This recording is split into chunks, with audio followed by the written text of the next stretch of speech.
একটি চাঞ্চল্যকর ঘটনায় উদয়পুর থেকে অপহৃত এক 10 বছরের শিশুকে বিশ্রামগঞ্জ বাজার এলাকায় ফেলে যাওয়ার অভিযোগ উঠেছে। ঘটনাটি জানাজানি হতেই এলাকা জুড়ে তীব্র চাঞ্চল্যের সৃষ্টি হয়। জানা গেছে, উদয়পুরের রাজারবাগ এলাকা থেকে দুই অজ্ঞাত পরিচয় ব্যক্তি একটি গাড়িতে করে শিশুটিকে অপহরণ করে নিয়ে যায়। অভিযোগ, অপহরণের সময় শিশুটির মুখ ভেদে গাড়িতে তোলা হয়। পরে বিশ্রামগঞ্জ বাজারে তাকে ফেলে রেখে পালিয়ে যায় দুষ্কৃতীরা। ঘটনার খবর পেয়ে সঙ্গে সঙ্গে তদন্তে নামে আরকেপুর ও বিশ্রামগঞ্জ থানার পুলিশ।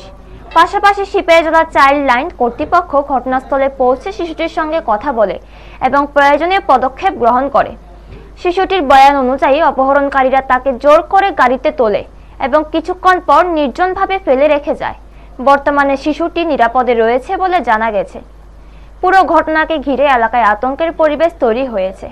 পুলিশ ঘটনার তদন্ত শুরু করেছে এবং অপহরণকারীদের চিহ্নিত করতে তৎপরতা চালিয়ে যাচ্ছে বলে জানা গেছে। ব্যুরো রিপোর্ট, নিউজ তৎকাল 24। আমি যাইতাছি, আমারে ব্ল্যাক টুক দিয়া মুখটা গলাটা বাইন্দা দিছে। তো আমি সিলেটাছি না, ইয়ানো আইনা সারা দিছে, ডিক্কিতে তোয়া আইনো সারা দিছে। কেডা কেডা কালা মাছ কিনাইছে কেডা জানি। ও মানে গাড়ির ভিতরে তুলে লাইছে। কই থেকে তুলছে তোরে?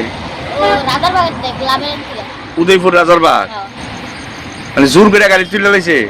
আইনা আইনা ইয়ানো সারা দিছে আয়া। তোর নাম কি দা? আয়ুষ তাতি। বাড়ি বাড়ি রাজারবাগ। তুই সিল্লি দোকানে তোরে ভালো দিয়ে গেছে কেন বিশ্রামগঞ্জ?